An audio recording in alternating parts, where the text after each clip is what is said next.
again, everyone. Welcome to Calamasa Insider. I am Will Kolbow, City Manager for the City of Calamasa, and we are glad to have you on board this week.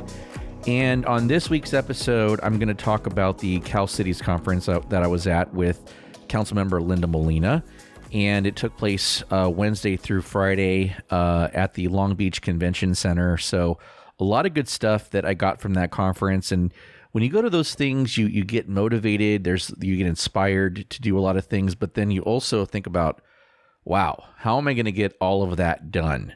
How am I actually going to bring these ideas into reality with very limited resources, personnel resources, and the like? So it really is kind of a motivational thing, but then you also kind of get this panic a little bit going, okay, I actually want to do these things. I think these are things that we need to do for our community, but how are we going to get there? How are we going to execute this when we're already kind of, pretty tapped out or maxed out on resources in terms of that stuff? So we'll talk about that in a little bit. Before we get to that, though, I did want to mention a couple of things. First of all, our website, our conversion of our website to calamasa.gov is now complete. So if you visit cityofcalamasa.net, it will forward to calamasa.gov. That's .gov.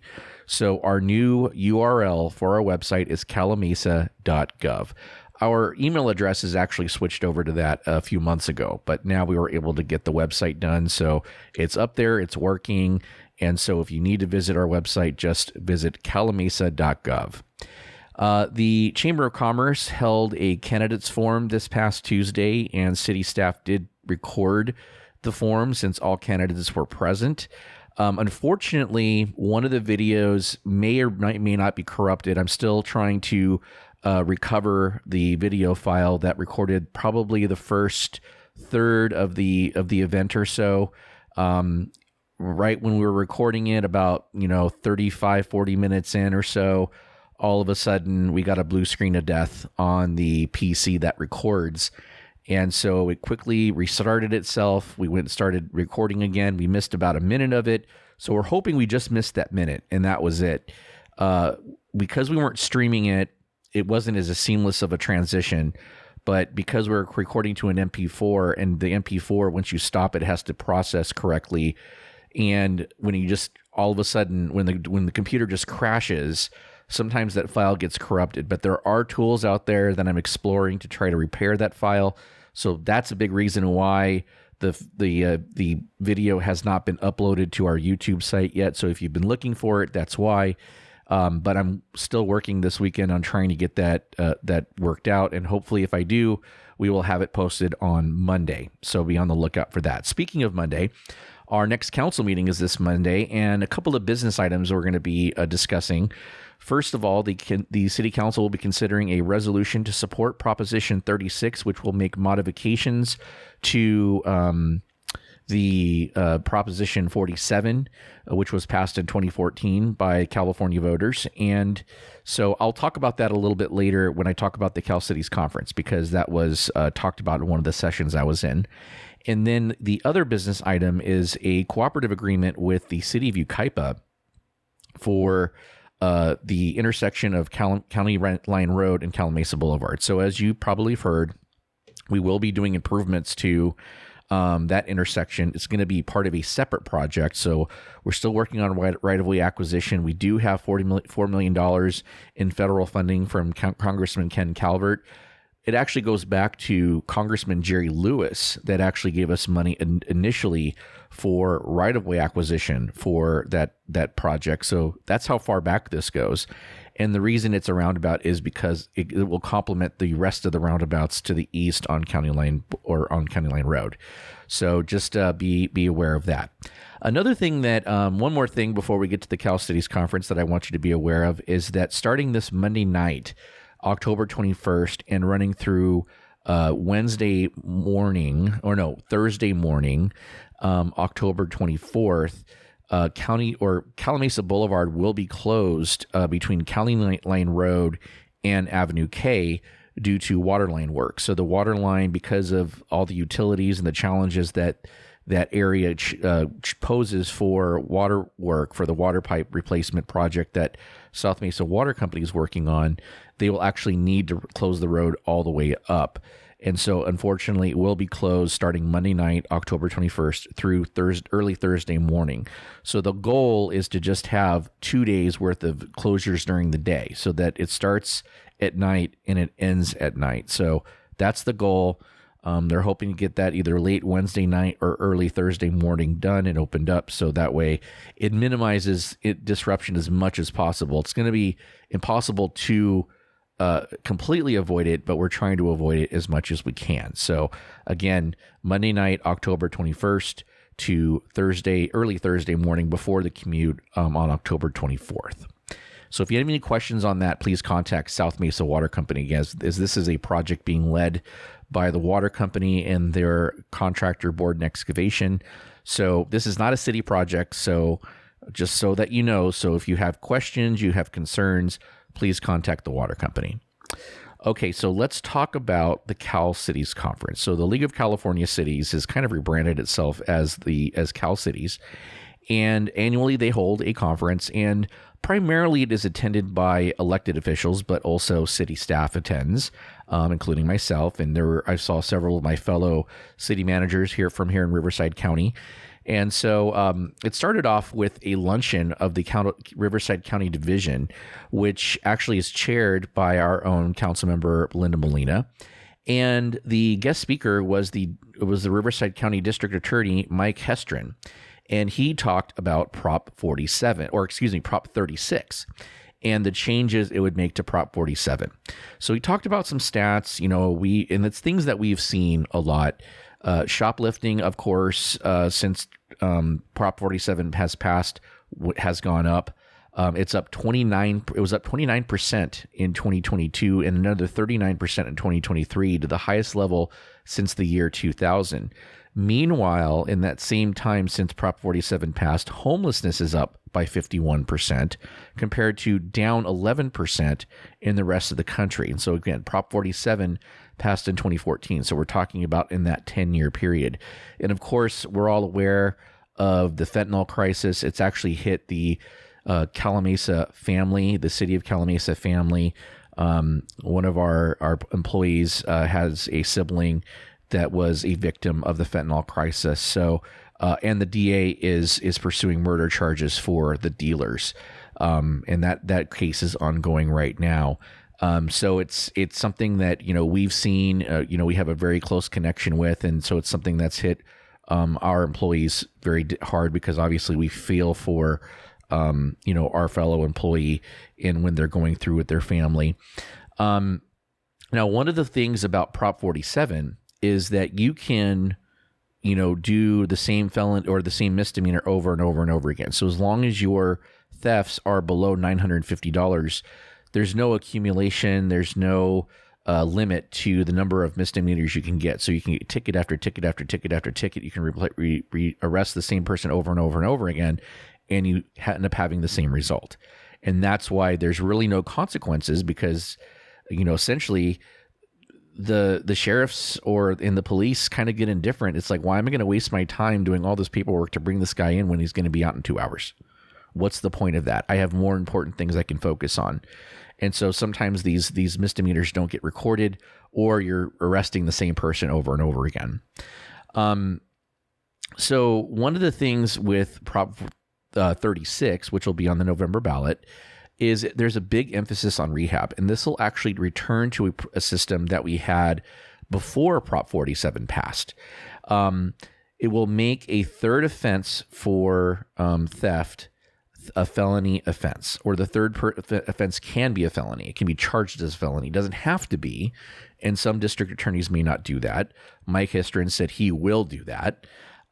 It also has an aggregation built into it, enhanced penalties, and then there's a treatment mandated felony.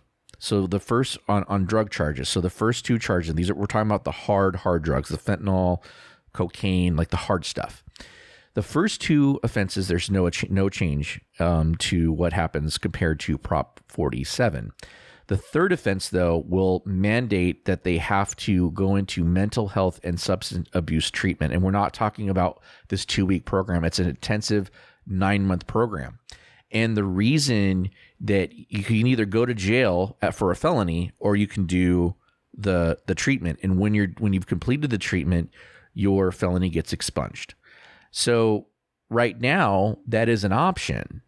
But are you going to, if you're a drug addict, and maybe you can't relate to this because you're not, but a lot of drug addicts, their choices are they get out of jail. You can either leave, you can get out because it's a misdemeanor, or you can go to this treatment. Well, guess what's one they're going to pick? They're going to pick the drug every time. But this, now if there's real consequences, you're either going to jail or treatment, and then I can get this felony off my record. Maybe that's enough to try to get you into treatment. And so, and obviously, when like I said, if you get off if you complete the treatment, you get a dismissal or expungement of your felony. One of the challenges, though, is that one of the questions that was asked during the session is, well, if Prop 36 passes, then how do we have the infrastructure in place to do these programs? And the answer is no, we don't. We used to have them, but because of the way Prop 47 was written and the way that now you can't really, there's no incentive to go into treatment programs fell off. There used to be a robust system for treatment before Prop 47, but now it doesn't exist anymore. And so they're going to have to rebuild that. The good news is that Proposition 1 that passed back in March, there were funds made available for just this type of thing. So it is an eligible use for Prop 1 funds, and that was about $6 billion. So there are resources available to build this infrastructure up, but it will take some time. But you have to pass the law first to actually have the ability to do that before you build the infrastructure. You don't want to just build it and then hope that you might have to do this thing. But if Prop 36 passes, then obviously it'll be needed. So that was an interesting session. So that was what we opened up with. They had during the opening general session, they had a speaker talking about how to have conversations that matter. There was then the afternoon, one of the sessions I went to was, are cities ready for an electric future? And so we talked about challenges and opportunities. Obviously, the state has very aggressive mandates for electrification, but the question is, how do we get there? And are cities ready for it? And the answer is, in large part, no. And so, and there's a lot that's needed in terms of grid modernization, and there's different things that have to happen. They have to triple, for example, they need to triple the number of transmission lines we have by 2050. And that's not to mention that the old existing infrastructure we have that probably needs to be upgraded as well. Cybersecurity is a concern. All the different uses for cargo handling and things like that. Grid modernization is estimated to cost between $15 and $20 billion by 2035.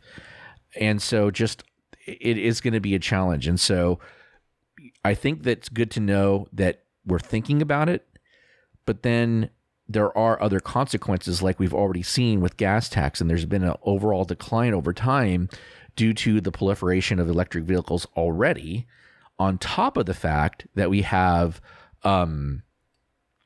we have better fuel efficiency, which has led to lower consumption overall as well. So not only are we using less gas in the vehicles that are gas powered, there are some vehicles that aren't using it at all, and that leads to a gas tax revenue loss. And electrification will only exacerbate that. So those are things that were talked about in a later session that I will discuss. Another session I went to on the next day. So Thursday on the 17th, the first session I went to was a session called Economic Development and Public Finance, Best Friends Forever. And that was a really interesting one because that's something that is going to be a big emphasis for the city of Calimesa going forward is economic development, and how do we build that, especially in the new economy. And they talked about the challenges that We can't look at commerce and consumer goods and sales tax the way we once looked at it and what economic development looks like. The benchmark was always sales tax. That's an old mindset. When we incorporated in 1990, that was the mindset, that you wanted to build your property tax or your sales tax base. But now it's a little more challenging, right? Because, for example, Amazon didn't exist when we incorporated. Now it's the biggest company in the world. And that's how we get a lot of our stuff. And you can see the trends are even, skewing that way even more. The pandemic exacerbated it, but that trend hasn't reversed itself. And so the talk was about how we evolve from an economic development standpoint and how we use financing tools, because redevelopment agencies used to be a big tool to use for economic development. That went away. There are others now, but we have to look at how each industry works, how residential works, industrial, hotels, retail, office space, how all of these act together. And not only talk about, we talk about sales tax and revenue for the city, but also creating jobs and creating a local economy that can be sustainable for our residents and businesses. So these are all the challenges we're talking about. And so 65% of our GDP is still from consumption.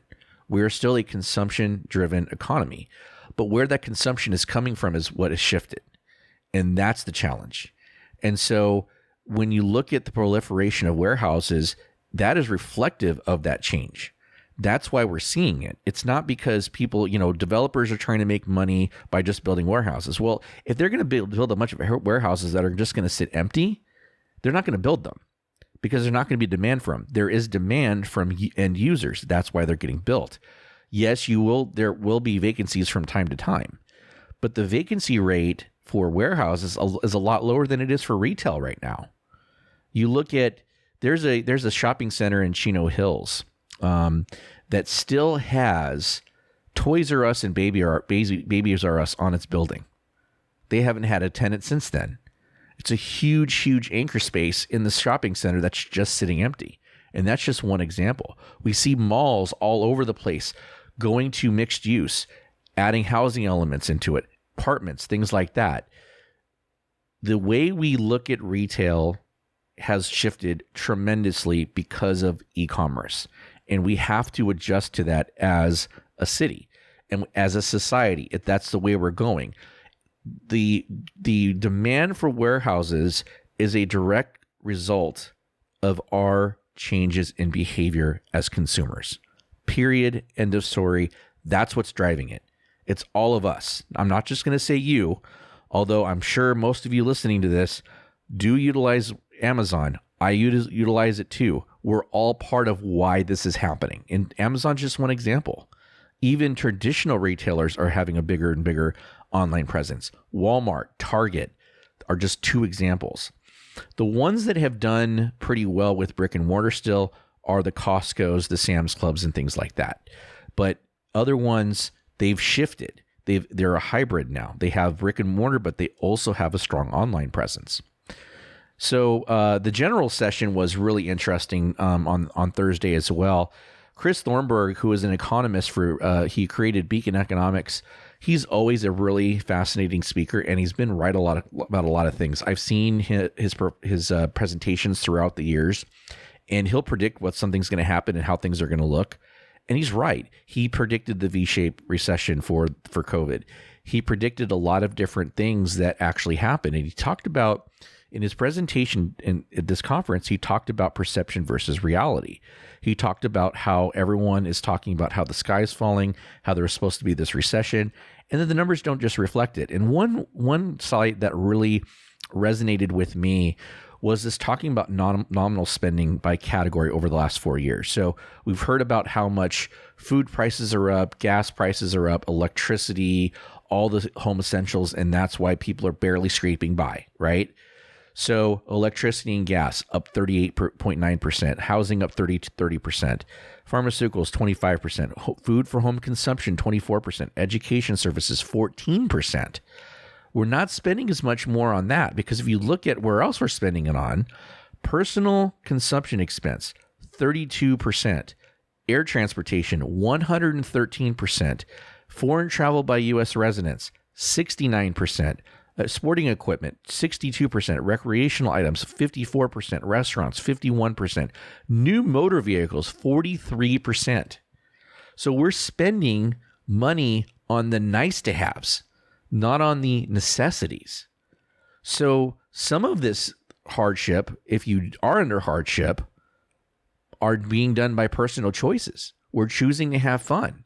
He showed a graph that showed that Nevada gaming revenues are at an all-time high. Now, is that being driven by both U.S. and foreign visitors? Yes, it is.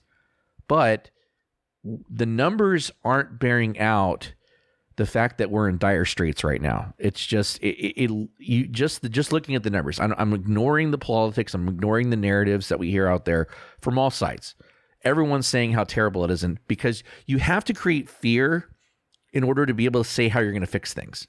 Because if you just say, yeah, we're doing great, then and the narrative has been put in our heads so much that we're not doing great, that you even it's driven the Democratic nominee, who is the vice president right now, to say that she needs to change things.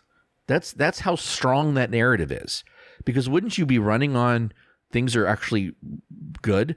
But people are so convinced that they're not, that she even has to run on changing it, which is interesting. And so another graph that he showed was really interesting as well.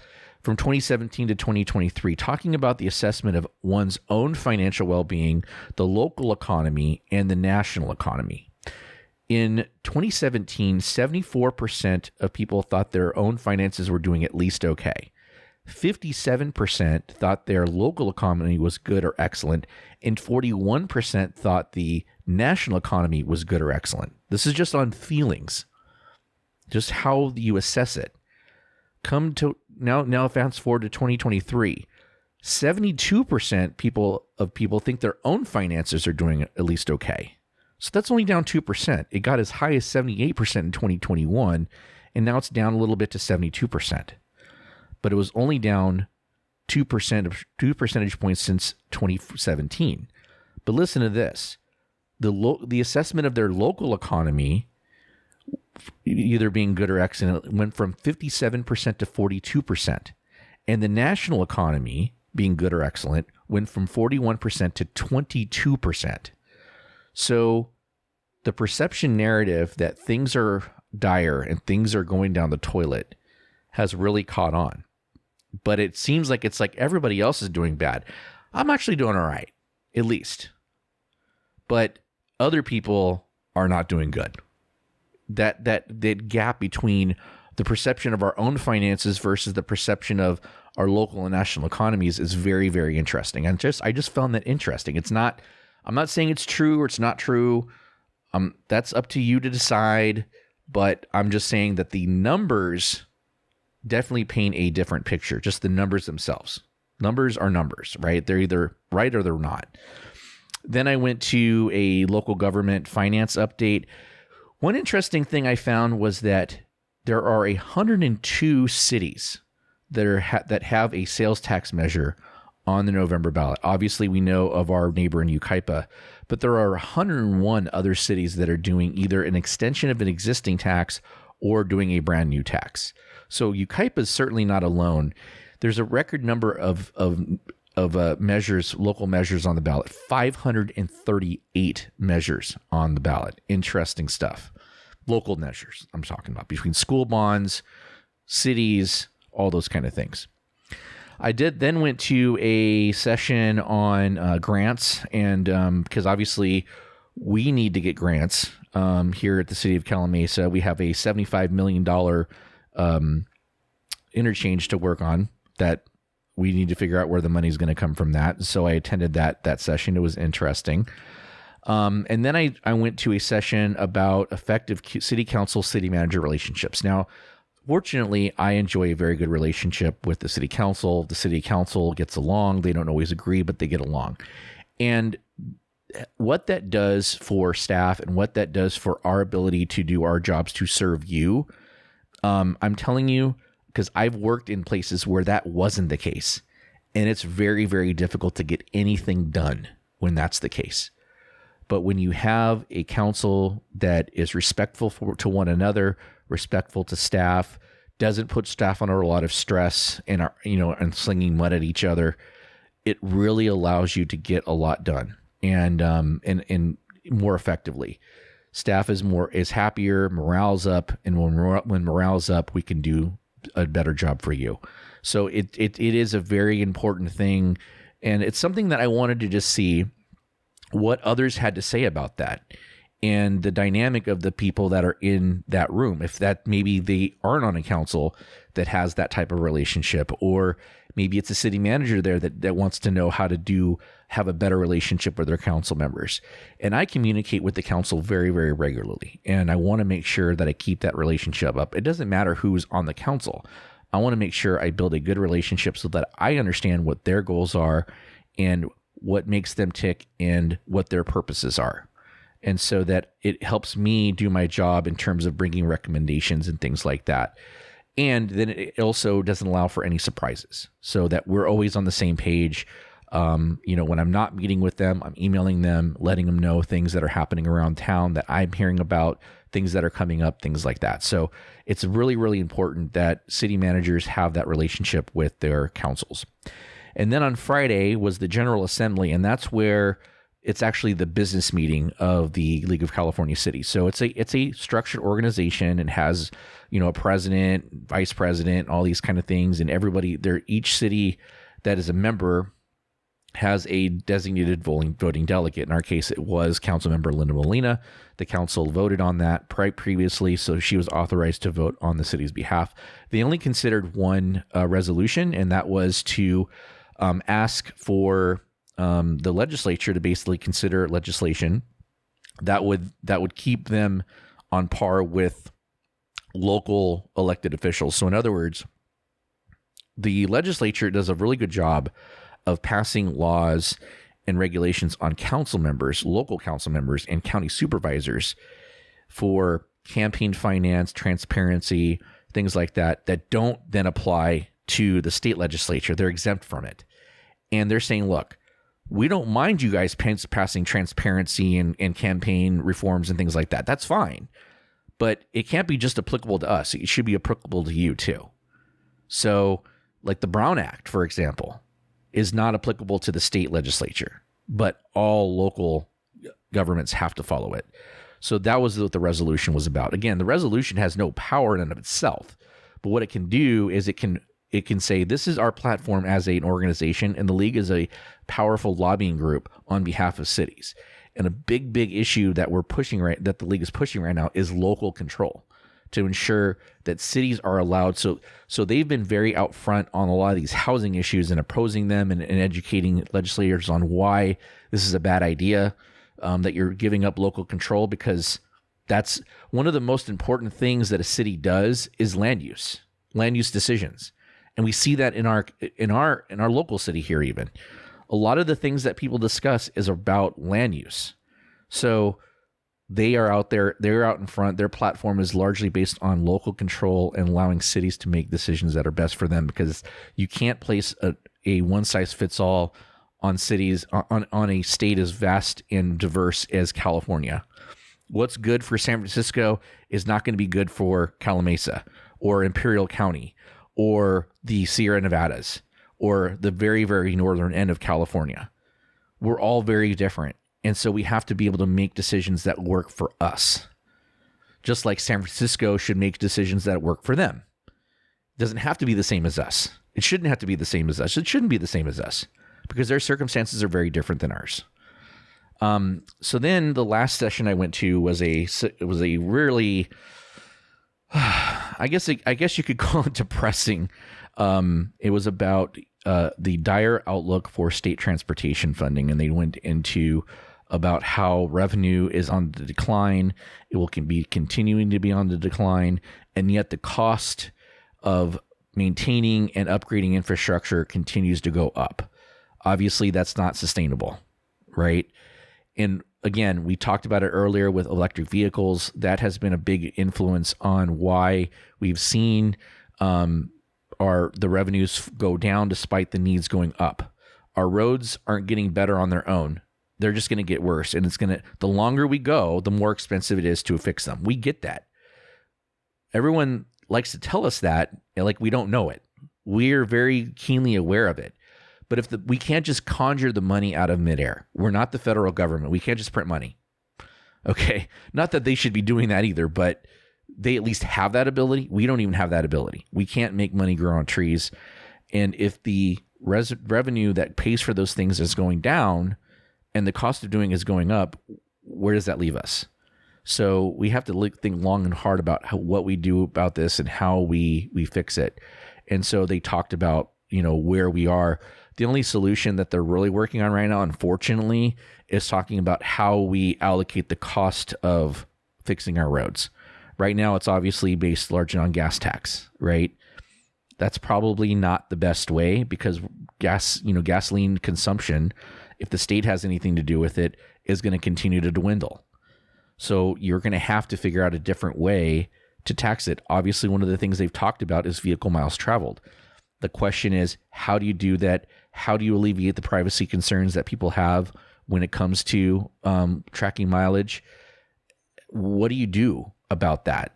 It's a very complex issue, and there are a lot of concerns that people have when it comes to that kind of thing. So these are that was the last session I went to, and I ended on that one, and it's kind of a downer because it's a challenge that we already know we have today, and it looks like it's just even going to get worse, not better.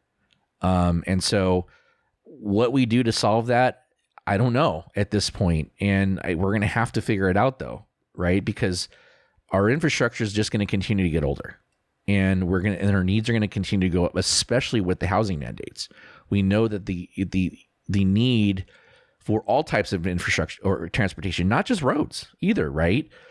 Public transit, trains, buses, things like that. That's all going to increase.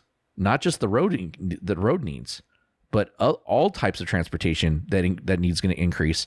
And if the revenue that goes along with that isn't keeping up with that, we're already behind the 8 ball. We're already kind of have deferred maintenance that's starting to catch up to us, and it's going to continue to catch up to us even more. So it wasn't too eye-opening because it's not something that I didn't know already.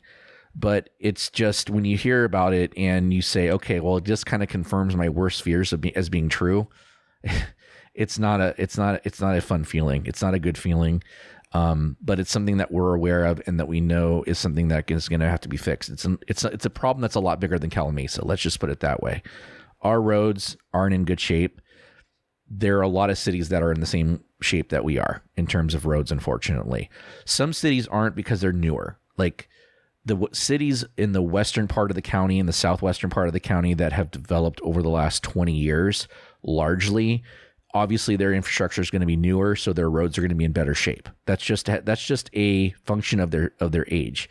A lot of parts of Calamasa, even though we're not that old of a city, were already existing. Those streets were existing years before we became a city. And so it's not like the streets are the same age as our city. They're much, much older than our city is. And so that kind of exacerbates the problem as well. So with that, we're going to wrap up this episode because I just don't know what else to say about it anymore. Thank you for joining us on the Calamasa Insider Podcast. The next City Council meeting is this Monday, October 21st at 6 p.m. at the Norton Young Love Senior Center. You can attend in person or watch on the city's YouTube page by going to calamasa.gov/YouTube, then clicking on the live tab. And until next time, this is the Calamasa Insider Podcast. I am Will Kolbow, and we will talk to you again next week. Have a great rest of the weekend.